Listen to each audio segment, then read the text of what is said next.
I really shouldn't be saying this in public, like really, but my kid who has ADHD makes me so mad sometimes. And not just regular mad, but like triggered mad. If you have a kid with ADHD or autism, maybe some of these things have made you also super mad in the past. Hi, my name is Ananga. I have 2 kids. One of them has ADHD and autism, and the other one is highly sensitive. I myself have ADHD and autism, and my husband is ADHD. If you have a kid who is also on the spectrum, then maybe some of these things have also made you really, really mad in the past. The ADHD specific things that tend to get parents really angry and triggered are the kids always being late, being extremely distracted, absolutely not listening no matter how many times you tell them something, and making you repeat yourself like 100 times. And maybe your autism spectrum kid has behaved in these ways that have triggered you in the past. For example, sudden bursts of anger or mood change, difficulty transitioning, inertia, autistic inertia, and PDA,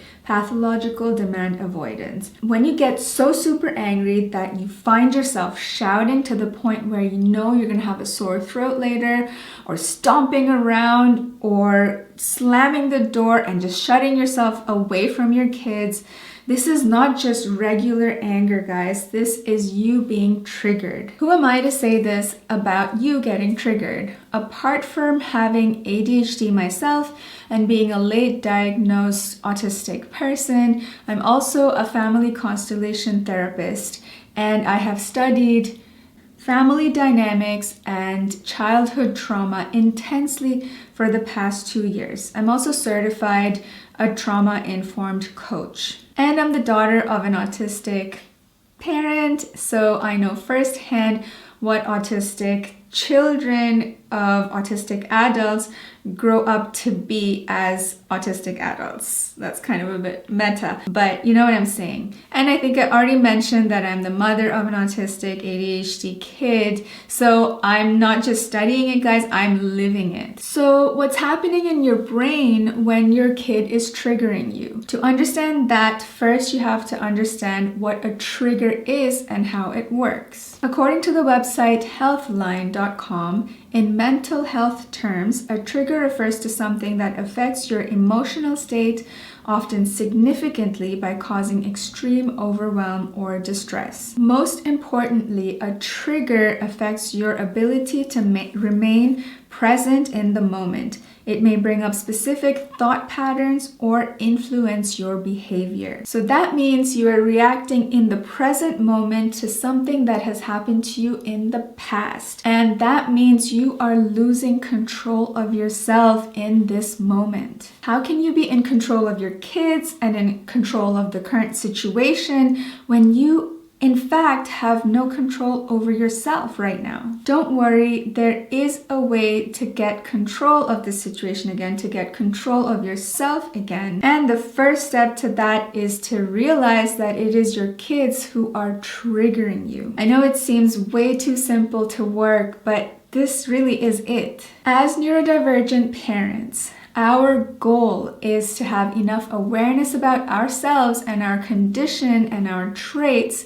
to recognize when our children and their conditions and their traits are triggering us. And with our awareness, consciously stop it. This is what this whole channel is about, for us to have enough awareness about ourselves so that even when that trigger is pulled, it doesn't fire. A really kind person who watched my video about where I came out to my dad with my diagnosis mentioned this explanation of how a trigger in a gun, in an actual gun, works. They said usually when you learn how to use a gun, the first things you learn are always keep the gun pointed in a safe direction, the safety stays on until you're ready to shoot, and make sure the chamber is clear of ammunition. So basically they summed it up themselves. Multiple layers of safety. Even if you misfire, you won't hurt anybody. And if the safety is on, even if the trigger is depressed, you won't hurt anybody. If there's no ammunition in the chamber, even if the safety is off,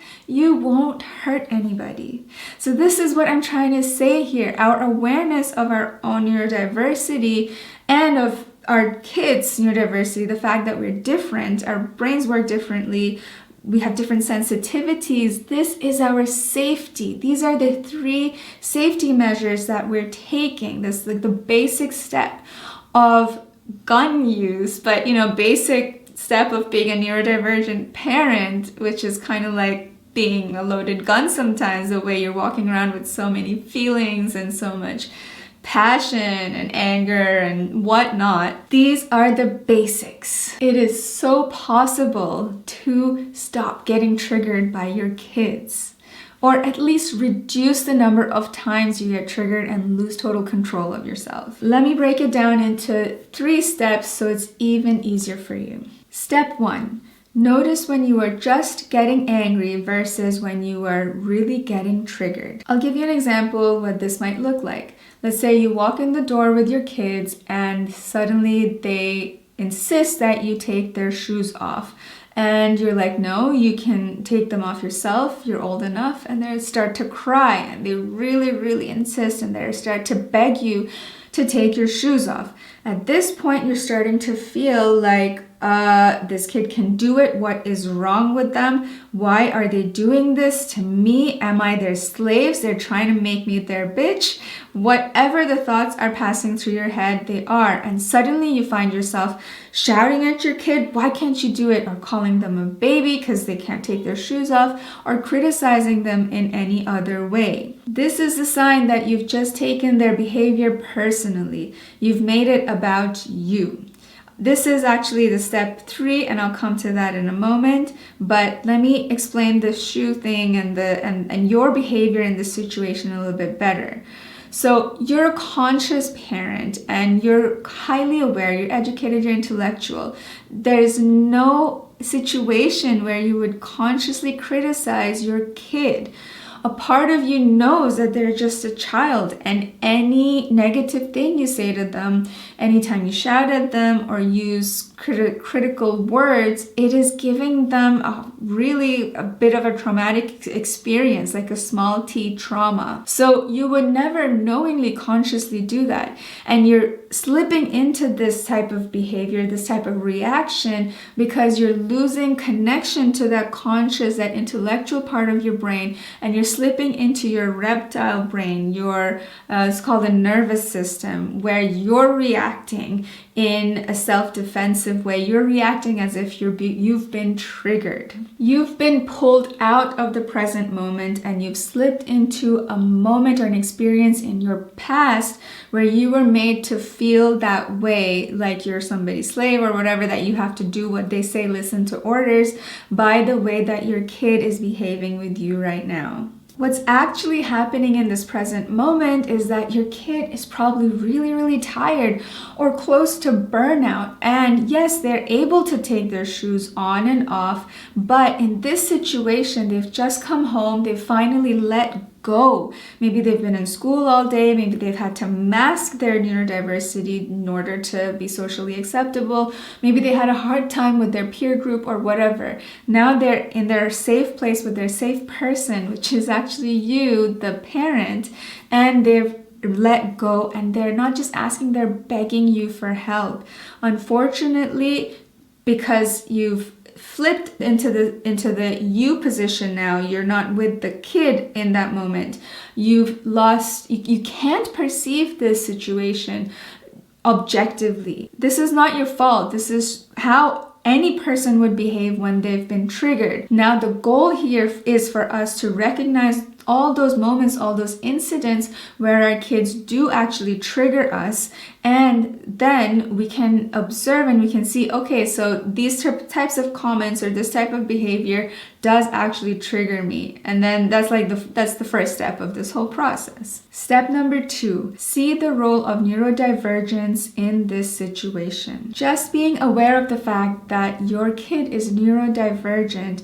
For example, they might have ADHD, autism, PDA, pathological demand avoidance, ODD, which is oppositional defiance disorder, I think, HSP, highly sensitive, anxious, or whatever will give you a new level of compassion for them. What goes hand in hand with this is your own neurodivergence. ADHD, autism, for example, are so hereditary. The fact that your kid has it means there's a high chance that you also have it. Well, you're probably on this channel watching this video right now because you're aware that you are neurodivergent. And that means you also need to have compassion for yourself. You are also sensitive, just like your kids. You're overstimulated by noise or shouting or screaming. You hate conflict, just like they do. You also get triggered and become super defensive when you feel misunderstood or criticized.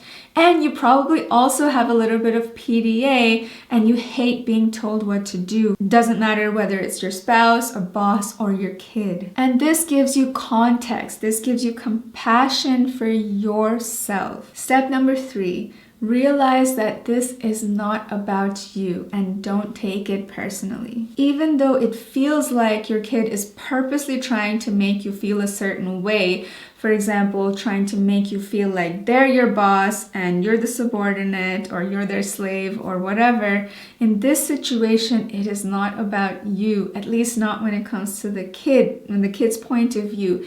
In this situation, they are in distress and they are absolutely not able to regulate themselves. Or they're simply just being kids in that moment. Don't take it personally. The moment you take it personally, you fall out of the present moment and go into your triggered, angry place. I want to give a special thank you to Bethany Kid Talk 3903, the original commenter who explained the whole analogy of triggers in my video where I accidentally triggered my dad and then he triggered me, and that's how we went, which you can watch right here, by the way. Their comment really helped me to understand this whole analogy of triggers even deeper, even though I'm a trauma-informed family therapist.